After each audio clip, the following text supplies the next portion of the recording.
సమయంలో చక్కగా సహనంతో దేవుడు కూర్చోవడానికి దేవుడు కృప చూపిస్తున్నారు. మీకు అందరికీ విసుకొస్తుందండి? ఎవరికైనా విసుకొస్తుందా?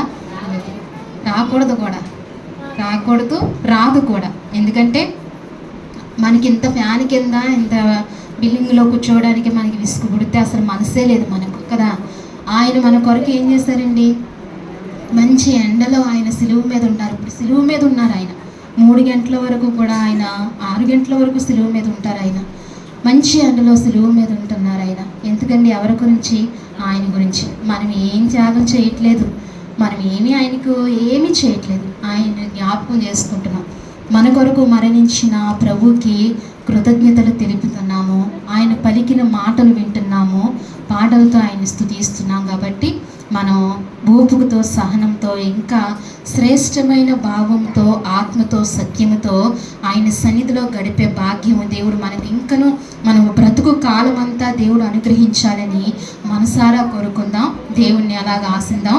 మరి 5వ మాటలోనికి వెళ్ళడానికి అందరూ సిద్ధపడ్డారా? వాక్యంలోనికి వెళ్ళాక ఎవరు మాట్లాడకూడదు, ఎవరు అటు ఇటు తిరగకూడదు. వాక్యానికి మనం ఎంత విలువ ఇవ్వాలి. వాక్యము అంటే ఎవరండి? దేవుడు కదా. వాక్యము మాట్లాడుతున్నప్పుడు అండి మనము ఇంకా చాలా సైలెంట్గా ఉండాలి. మన మనస్సును చాలా స్వాధీనంలో పెట్టుకోవాలి. మన చెవులు వాక్యం వైపుకు కేంద్రీకరించాలి. ప్రభువు మీద మన మనసు వెళ్ళాలి. అప్పుడే దేవుడు మనతో మాట్లాడతాడు, దేవుడు మనతో ఉండటానికి ఇష్టపడతాడు. వాక్యానికి అంత విలువ ఇవ్వాలి. బత్సింగ్ గారండి వాక్యం చెప్తుండగా ఏ చిన్న పిల్లోడు నడిచినా, లేకపోతే ఏ చిన్న పిల్లలు ఏడ్చినా ఊరుకునేవారు కదంట. అంత పెద్దలు, పూర్వకాలపు భక్తులు అంత ఇదిగా సంఘమును నడిపిస్తూ వచ్చారు.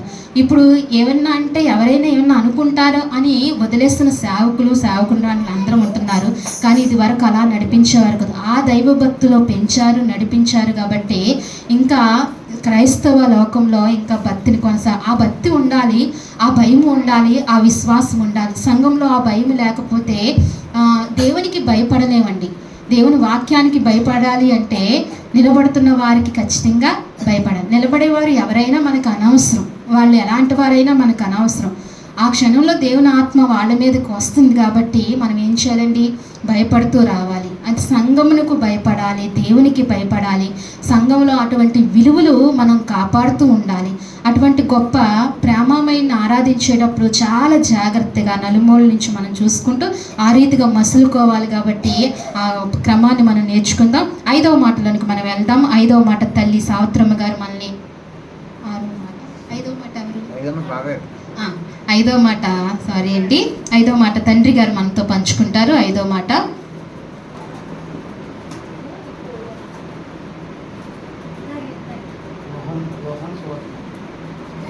యోహాను సువార్త 19:28.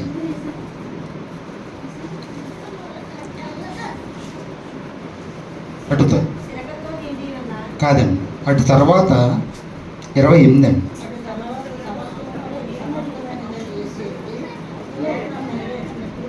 నేను తప్పుకుంటున్నానండి.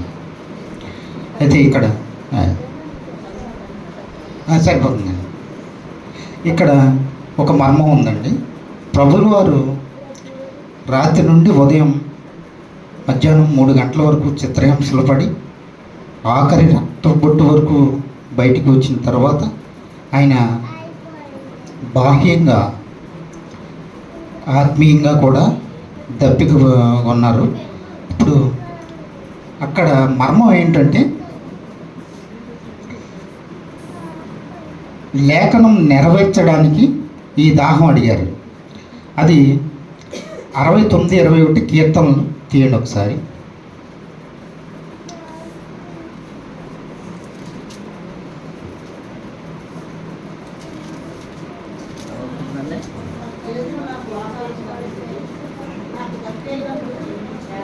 అంతేనండి.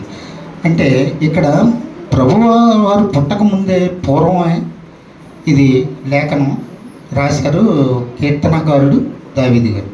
అయితే ఇక్కడ ఏంటంటే ఈ లేఖనం నెరవేరడానికి దాహం అడిగారు. ఆయనకి ఆకలి దప్పులతో పని లేదు. ఆయన దాహం అంతా కూడా ఆత్మల కొరకై దప్పికొనుచున్నానని అర్థం, దాని మర్మం అది. అయితే ఇక్కడ సమరయ స్త్రీకి మరి జీవజలాన్ని ఇస్తానని చెప్పిన ఆయన వాగ్దానం ఇచ్చినటువంటి దేవుడు గొప్ప దేవుడైన, మరి అగరకు దాహం వేస్తే నీటిని సృష్టించి ఇచ్చిన దేవుడు, మరి ఇజ్రాయెల్ జనాంగానికి మరి బండ నుంచి నీళ్ళు ఇచ్చినటువంటి మహాదేవుడైన, మరి ఇన్ని రకాలుగా ఆయన అందరికీ చేసిన దేవుడు. ఆయన ఆకలి దప్పులకు ఆయన అతీతుడు. అయితే ఆయన చేసినటువంటి త్యాగం చిన్నది కాదు, చాలా గొప్ప త్యాగం. అందు గురించి మనం సువార్త ప్రకటించాలి. మన ఇరుగు పొరుగు వాళ్ళకి ఆయన దాహం గురించి చెప్పాలి. ఒక్క ఆత్మ అయినా మనం సంపాదించాలనే అటువంటి ఈ యొక్క సందేశం, మరి దేవుడిచ్చినటువంటి సందేశం ఇది. మరి ఈ వాక్యం నాకు ఇచ్చినందుకు అమ్మగారికి వందనాలు చెప్పుకుంటూ నేను ముగిస్తున్నాను.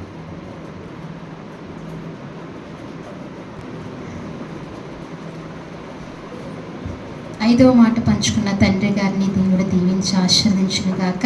తండ్రి గారికి వందనాలు తెలియజేస్తున్నాం.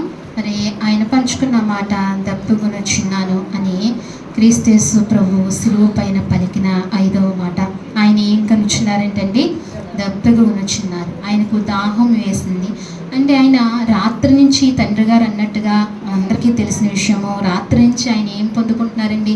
చిత్రహింసలు పొందుకుంటున్నారు. ఆయన రాత్రి నుంచి హింసలు పొందుకుంటున్నారు.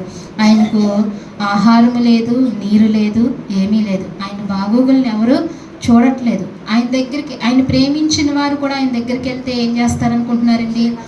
ఆయనతో పాటు ఆయన కూడా శిక్షిస్తారేమో అనుకుని ఆయన శిష్యులు కూడా ఎలా తిరుగుతున్నారండి? చాలా దూరంగా వెంబడిస్తున్నారు. ఆయన దూరంగా వెంబడిస్తున్నారు. ఆయన ఎవరు చూడని స్థితిలో ఆయన ఒంటరిగా ఉండిపోయారు.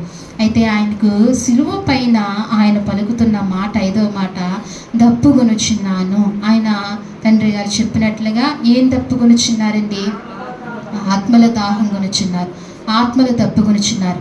భౌతికమైన దప్పిగా ఆయనకు లేదు కానీ, ఆశ ఆయనకు లేదు కానీ, ఆయన మరి సమరయ స్త్రీ దగ్గరకు వచ్చినప్పుడు ఆయన అంటారు కదా, ఆయన ఏమంటారు? ఆ నీళ్ళు ఇమ్మంటారు. ఆమె ఏమంటది? సమరయులకి యూదులకు సాంఘర్షం ఎక్కడా అని చెప్పి అంటది. నన్ను నా దగ్గర ఎవరు కూడా తీసుకోరు అంటది. అయితే ఆయన అంగీకరిస్తారు, ఆమెను అంగీకరిస్తారు, ఆమెను పాపములు క్షమిస్తారు, ఆమెను ఇచ్చిన నీళ్ళు తాగుతారు. ఆ తర్వాత ఆయన అంటారు, నేను ఇచ్చే నీళ్ళు మీరు తాగితే కనుక ఎన్నడూ దప్పుకొనరని ఆమెకి సెలవిస్తూ ఉంటారు. అయితే యేసు ప్రభువు ఇచ్చే నీళ్ళు అంటే ఆయన దగ్గర ఏమున్నాయి? ఆయన దగ్గర ఏమున్నాయి? నీళ్ళు ఉన్నాయి, జీవజలాలు ఉన్నాయి. ఇంకా ఆయనకి నీళ్ళు ఇవ్వటం ఏంటి? ఆయనకి నీళ్ళు ఇవ్వాల్సిన అవసరం లేదు కదా. ఆయన అడుగుతున్నారు తప్పు అంటే ఈ భారము, ఈ బాధ్యత ఆయన మన మీద కూడా పెట్టారు. ఏం పెట్టారండి? మన మీద కూడా పెట్టారు. ఆయన అడుగుతున్నారు. కానీ అప్పుడు అడిగినప్పుడు ఆ సందర్భంలో అక్కడున్న బంట్రెత్తులు ఏం చేస్తారండి? గబగబా ఒకడు వెళ్ళిపోయి ఏం చేస్తారండి? స్పాంజిని తీసుకొచ్చి, చిరకను తీసుకొచ్చి ఆయన నాలుగు కంటించారు. అంటే అది చేదుగా ఉంటుంది. ఆ చేదును అంటించారు. అంటే ఇప్పుడు మన ఆత్మీయ జీవితంలో కూడా మనం ఏమి అందిస్తున్నాము ఆయనకు? ఏమి ఆయనకు అప్పగిస్తున్నాము? ఏం మిగులుస్తున్నాము ఆయనకు? చేదునే మిగులుస్తున్నాం. ప్రతి వ్యక్తి ఆ అంతరంగములో ప్రతి వ్యక్తి పరిశీలించుకుంటే, వ్యక్తిగతంగా ప్రతి వ్యక్తి పరిశీలించుకుంటే, ఎంత మహానుభావుడైనా, ఎంత దైవభక్తి కలిగిన వాడైనా, ఎవరైనా సరే పరీక్షించుకుంటే చివరకు మిగిల్చేది ఏంటండి? చేదునే మిగులుస్తున్నాం ఆయనకు. ఎందుకంటే ఏదో విషయంలో ఏమవుతున్నాడండి? పడిపోతూ ఉంటున్నాడు. ఎంత భక్తి చేసినా పడిపోతూ ఉంటున్నాడు. అందుకే ఆయనకి చివరికి చేదుని మిగులుస్తున్నారు. అందుకే ఆయన అంటున్నాడు, ఆ సిలువ పైన ఐదవ మాట పలకవలసి వచ్చింది, నేను దప్పుకొనుచున్నాను. నిజంగా ఇప్పుడు జ్ఞాపకం చేస్తున్నట్లుగా మనం కూడా ఏం చేయాలి? ఆయన దప్పుకొనుచున్నాడు కాబట్టి ఆయనకు ఇంకా దాహము తీరలేదు. ఎందుకు తీరలేదండి? ఆత్మలు ఇంకా రక్షింపబడలేదు. ఏం చేయలేదండి? ఆత్మలు ఇంకా రక్షింపబడాలి. ఇంకా అనేక ఆత్మలు వెలిగింపబడాలి. అనేక ఆత్మలు ఈ రక్షణలోనికి నడవాలి అంటే మనకు కూడా బాధ్యత ఉంది, మనకు కూడా పని ఉందండి. మనం ఎప్పటి వరకు పట్టించుకోనట్టుగా మనం నడిచాము. ఆ పని అసలు మనం ఎప్పుడూ చేయలేదు. ఎవరికి కూడా ఒక మాట కూడా మనం అందించలేదు. ఇలా చెప్తే ఏమనుకుంటారో, ఈ వ్యక్తి కూడా యేసు ప్రభువుని నమ్ముకున్నారని మనల్ని కూడా అనుకుంటారేమో, తక్కువ చేస్తారేమో అని అనుకుని మన బంధువుల్లో ఆయన్ని దాచిన రోజులు లేవా అండి? ఆయన మాట వెత్తని రోజులు లేవా? ఒకవేళ ఎవరైనా ఆ సందర్భంలో పలుకుతున్నా నీకు తెలియనట్టే నాకు తెలియనట్టే నుంచున్న క్షణంలు లేవా? ఎన్నున్నాయండి, తప్పించుకున్న దినాలు ఎన్నున్నాయి. ప్రభువు గురించి పరిచయం చేయడానికి, ఆయన గురించి చెప్పడానికి మనం ఏ పడుతున్నాం? సిగ్గుపడుతున్నాం, మొహమాట పడుతున్నాం. మరి ఈ పాపి గురించి ప్రాణం పెట్టడానికి ఆయన ఏమాత్రమైన సిగ్గుపడ్డారండి? ఏమాత్రమైన ఆయన సందేహించారా? ఇంత అవమానం జరుగుతుందని ఎవరికి తెలుసు? ఆయనకు తెలుసు. ఆయన సమస్తము తెలుసు, ఆయనకి సమస్తము తెలుసు. భూమి పుట్టకమును రవ్వంతా లేకమునిపే భూమిలో ఏమి జరుగుతుందో, భూలోకంలో ఏం జరుగుతుందో ఆయనకి సమస్తము ఆదిలోనే తెలుసు అంటండి. ఆయన ఒక మాట అంటాడు కదా, ఉదయింపబడి ఉన్న దేవుని గొర్రె పిల్ల. ఏంటండి? భూమి జగత్తు పునాది వేయబడక మునిపే ఉదయింపబడి ఉన్న దేవుని గొర్రెపిల్ల. జగత్తు పునాది వేయబడక మునిపే ఉదయింపబడి ఉన్న దేవుని గొర్రెపిల్ల.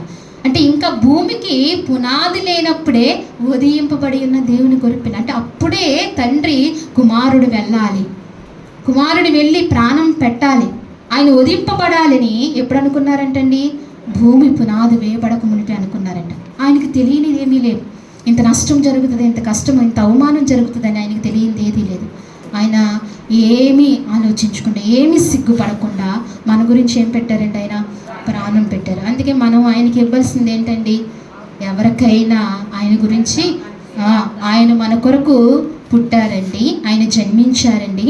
మన కొరకు ఆయన పరిశుద్ధుడు. ఎలా జన్మించారంటే అందరు మానవుల్లాగా తల్లిదండ్రుల ద్వారా వచ్చిన ఆయన కదండి. ఆయన జన్మ వేరండి. ఆయన పరిశుద్ధుడండి. కన్యక మరియ గర్భంలో ఆయన ఉద్భవించాడండి. ఆయన పరిశుద్ధుడు. ఎందుకంటే ఆయన రక్తము చాలా అవసరమండి. పాపములు పోవడానికి ఏదీ లేదు దేని ద్వారా పోవని ఒక్క మాట మనం ఎవరికైనా చెప్తే గనక ఆయన జన్మ పవిత్రమైనది, ఆయన మరణము విలువైనది. ఆయన మరణం ఏమైందంటే విలువైనది. ఆయన మన గురించి మరణించారని ఒక మాట చెప్పి ఆయన పునరుద్ధానుడై లేచాడండి. ఎవరూ లేగలేదు, ఏ దేవుడు లేగలేదు, ఏ దేవతలు లేగలేదు, ఏ మానవుడు లేగలేదు, ఎవరూ లేగలేదు.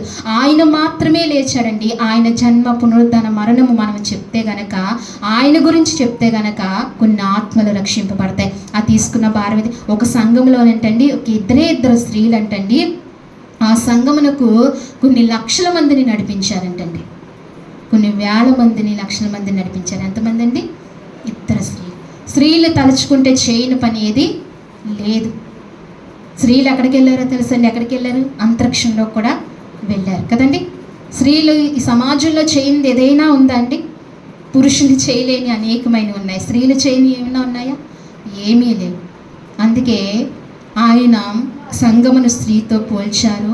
స్త్రీని చాలా గౌరవించారు. ఆయన స్త్రీకి చాలా ప్రాధాన్యత ఇస్తూ వచ్చాడు. ఆయన మరి అయిన స్త్రీని తల్లిని ఆయన ఎంచుకున్నాడు. ఆవిడ గర్భాన్ని ఎంచుకున్నాడు. అందుకే మనం కూడా చాలా ధన్యులంగా కావాలి, ధన్యులం అవ్వాలి అంటే మనం ఏం చేయాలండి? ఆయన గురించి మనం చెప్పాలి, ఆయన గురించి మనం చెప్పాలి, ఆయన దాహాన్ని తీర్చాలి. ఆయన సిలువలో అడిగిన ఆ దాహాన్ని మనం తీర్చేవారముగా ఉండాలి. 5వ మాట చక్కగా పంచుకున్న తండ్రి గారిని దేవుడు దీవించి వారి కుటుంబాన్ని ఆశీర్వదించును గాక. ఆమేన్. 5వ మాట విన్నాం. 5వ మాటకి పాట విని ఆ తర్వాత ప్రార్థనలోకి వెళ్ళి 6వ మాట విందామండి. 6వ మాటలోనికి వెళ్ళే ముందు ప్రార్థనలోనికి వెళ్దాం. మన మధ్యన జయమ్మ గారు ప్రార్థనలో నడిపిస్తారు. ప్రార్థనలో ఏకీవిందామండి.